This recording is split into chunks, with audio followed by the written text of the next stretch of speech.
Hey guys, and welcome to Under Construction and the second episode of Let's Make Odd Bunnies. Today we're going to make a nice fade transition effect between scenes. So we left off with this here. I'm just going to press play. We've got our main menu, click play, takes you to the game scene. This is where the game is going to be. And up here in the upper left corner is a little back button that takes you back to the menu. Now, so last week we've set up two layers, fade and content. So content is where all our sprites and everything else go, and fade is our transition layer. Okay, so in menu we're going to click on the fade layer, and in the properties here we're going to select global yes. Now what this means is every time you make changes to the layer in any layout, it will show up in the other layouts. Okay, so this way, if you can see that if I go to game now and I click on the fade layer, over here is going to show overridden. Okay, or overridden. Now this means that it's taking its properties from here. Okay, simple as that. Now what we want to do is first I'm going to lock the content layer. You can also make it invisible if you want to, but I'm just going to lock it so we can't move the button. And on the fade layer we're going to click transparent off, so untick transparent. And on the background color we're just going to select black, which out of these colors here is licorice, which you can tell is black by the fact that it's 0, 0, 0. Okay, so you can make the layer invisible, but as you see now we've got a black layer showing it up in front of our content. Now next thing, I'll just quickly show you in game. Same thing will be happening, okay, because it's already copied the properties. So this is really useful. So back here we're just going to double click on fade, double click sprite, and add a little sprite which we're gonna fill with white color. And I like making these multiples of 32, sort of like a computer convention. Fits nicely with the grids. Okay, so 128 by 128, it's a nice size. Maybe we'll make it a little bit smaller. I'll make it 64 by 64. It might be a bit big. It doesn't really matter because it's going to be invisible anyway, but it's mainly just you know, for your own organization. It's kind of yuck having a giant white square in the middle of the screen, so it's probably nicer to have a little bit of a, you know what I'm trying to say, a little bit of a smaller one. Okay, so let's click middle on the registration point. As you see, it's moved it off to the side because we resized it. So again, what you want to do is quick assign and go middle. And now you see we've got this little square here. You can move it around quite freely. So you want to click anywhere outside of the stage and go snap to grid. We've already got it set up to 32 by 32, so it should be pretty easy to find the center of the screen, which is about here. And we can tell from the position here, 320 by 480, half of 640, half of 960. Okay, now we're going to rename this fader. Okay, so now you see it in your library as fader. What we're going to do next is add a behavior called tween. You can type it up here. And we're going to add two instance variables. One is going to be faded in, and it's going to be a boolean, which means true or false. And the next one is going to be fading out. Boolean again. Okay, they're both set to false at the start.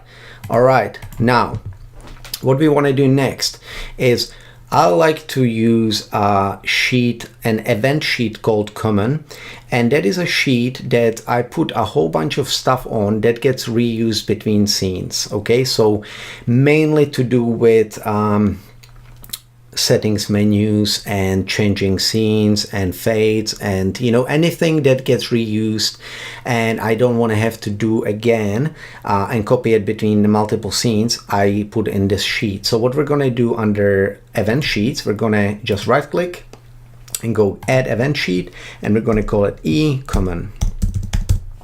Okay, now we're going to add an event, system, and start of layout, as you see here. And what we're going to do immediately is we're going to, as you see now, if we're going to go to menu and if we click play, all we have is a black fade layer with that little fader, okay? Now what we want to do is make sure that we fade that fader out. So we're going to go fader, tween, one property, we're going to call it fade in. This is a tag which we'll need to use later. Opacity to 0 over 0.25 seconds. All right, now that should work immediately. Let's have a look. Has it worked? Oh yeah, we haven't included the sheet, of course. Okay, so this is our command sheet. Now what we need to do, see, you've got your eGame, eMenu sheet. So we're going to go to our eMenu sheet, which is our event sheet for menu.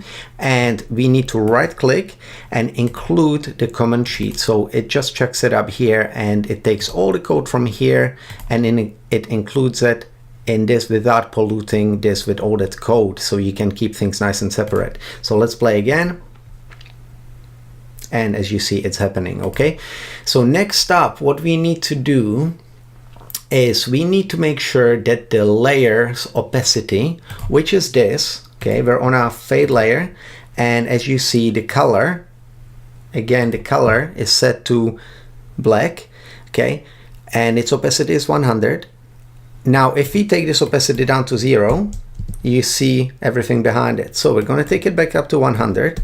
But what we're going to do in our code is we're going to copy the tween of the fader. Okay, really simple, and it's a really easy way to control screen transitions between different screen sizes. What happens is that when you resize the screen, the layer color or the transparency, the background color, it basically gets updated to whatever screen size you stretch the window to immediately, which means that you don't have to worry about resizing like a giant sprite or anything along those lines. It actually makes it really easy, okay?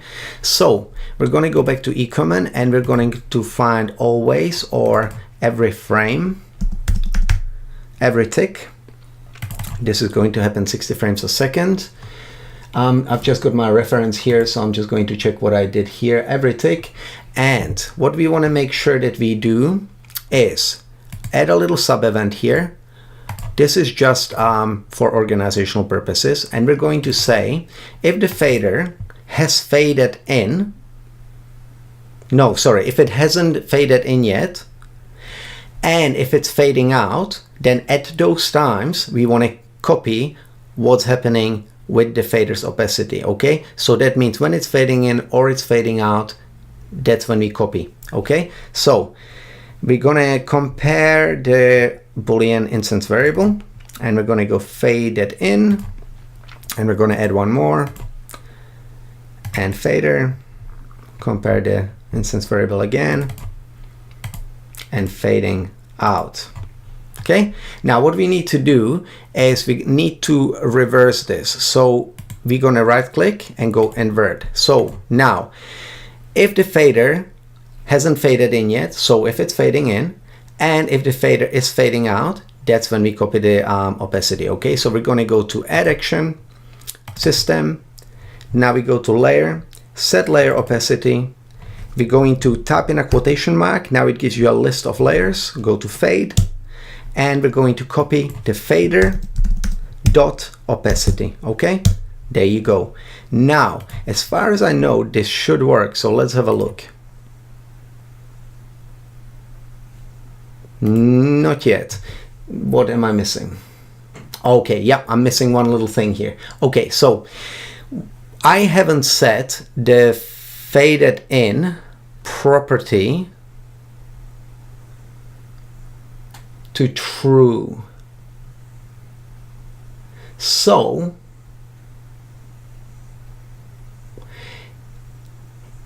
no, that's not what I've done. Okay guys, sorry about that. What I need to do is, which I completely forgot, is on this little block here, what it's now saying is that when the fader hasn't faded in, so if it's fading and it's fading out, what we need to do is make sure we change this to or, okay? So as you see here, we now are saying if it hasn't faded in or it's fading out, so if it's fading in or it's fading out, then we copy this. So that was a simple mistake. It was an AND block instead of an OR block. So again, to change, you can go make AND block or make OR block. So we definitely need an OR block here. So click play and it works. See? Now, next thing, as you see, you could still see the white square. We don't want that. So we now need to go to the fade layer, click on the white square and simply click initially visible to off. Okay, so untick that. Now when you play, you should just see a nice fade in. Perfect. Okay, now when you go to the next scene, same thing happens because we haven't included the sheet there. So what we're going to do now is we're going to go to eGame, add global include event sheet, eCommon, and now what should happen is we should fade into scene 1 and fade into scene 2. Fade into scene 1, fade into scene 2. That's cool, but we still don't have a fade out, okay? So we're gonna do that next. So we're gonna go back to our eCommon sheet, and what we now need to do is when the fader has finished fading in, we need to set it to true. This is going to be important for clicking the play button. We do not want to be able to click the play button when the scene is still fading in, okay? So if it hasn't faded in yet, we're not allowed to play the click button. Just makes it nicer because you don't just suddenly stop a fade. It's only really short, it's a quarter of a second, but you don't want to suddenly see like jumping you know, sort of weird artifacts with opacity, like jumping from half opacity to suddenly dark. You know, you want to keep it nice and smooth by letting it fade in, then you can interact with the buttons and so on. Okay, so I'm gonna go fader and we're gonna check for the variable which is down here, and it's if it's faded in. Okay, just double checking my reference just to see that I'm not messing anything up. So if it's faded in, we're going to set fader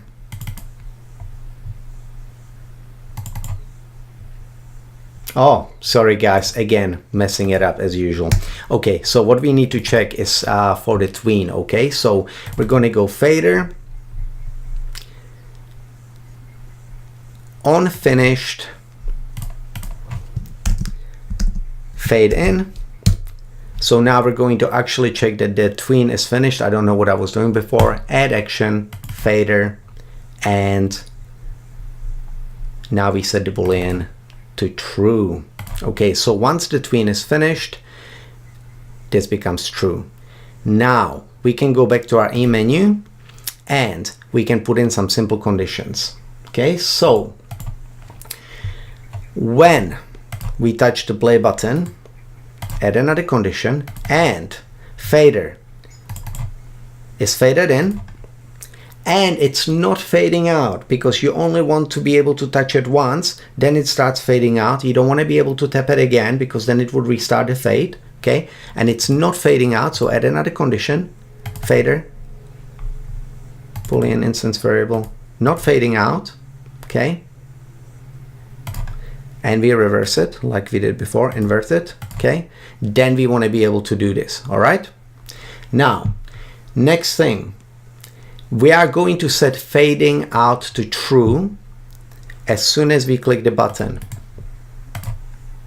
Fader set boolean fading out to true. Okay, so as soon as we click the play button, we're going to set the fader fading out to true, which means you're only going to be able to click it once, then it's going to start the fade. That is going to stop any weird stuff from happening. Okay, now next up we want to start the fade on the fader again. So add action, fader tween, one property. Now we're going to call this fade out. Again, we're tagging it because we're going to check for when it's finished. Fade out and 0.2. Oh yeah, opacity. We want to fade to 100 So back to black and 0.25. And so let's have a look at this. It should work, I think. No, not yet, because we've left something in there. Wait a second. Yeah, we're going to the home thing immediately. So what we need to do is disable this. Now you should see it fades to black. Now we simply check over here, add event, fader. Has the tween finished? On finished, fade out. On finished, fade out. We can do this. And we enable it again. Okay, so basically just toggle disabled, toggle enabled. That just means that if it's crossed out, it's not going to execute that piece of code or that event. So play. And it goes to the scene. As you see, I can click it multiple times and nothing nasty happens, okay? Now, basically we can just do the same thing for our next scene. I think I've got everything here done. So event sheet 2, we can basically, what I would do here just for the ease is just replace all this, sorry, copy all this, go to R, so you go select, shift, select the next one, Command C is copy, go to eGame, and I'm just going to paste that right in here, Command V, I think it's Control V on Windows. And what we're going to do here is we're just going to replace the object, okay? So that's all we're doing here. As you see, it's button back, so we can just select this event, right click, go replace object, and we're going to say button play and change it to button back. It replaces the object. Now we want to change this scene to menu, and we want to delete this event. Let's have a look. Should work. Okay, nice, everything works perfectly. Okay guys, so hopefully I didn't make too many mistakes and hopefully you could follow this quite easily. But as you see, you now have a really nice little presentable template to make a game in. Now there is more to it. We're going to add some sound on and off. If again we have the I'm going to edit anyway, but then if we need to strip it down a little bit to keep it within the event limit, we're going to do that. There is also a couple of other tricks I can do to keep this within the event limit, and that is, for example, we don't need to be using a separate event for checking when the fade out has finished, but what we can do here instead is keep it in the same event, and we can go system, wait 0.25 seconds, and then go home. Okay, so that's going to save us an event here, and it's going to save us another event here. That's a really good way of doing it, and it basically leads to the same result.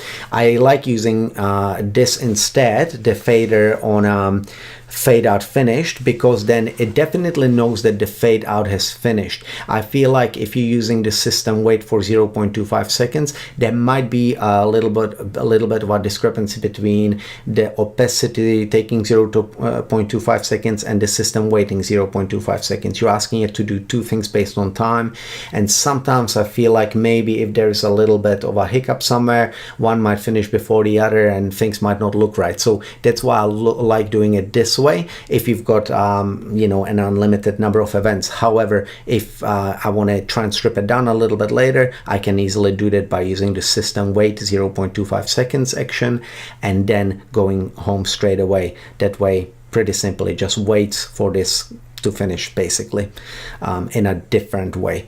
Okay, hope you enjoyed this episode, guys. If you have any questions, as usual, let me know down below, and I will see you in the next episode of Under Construction.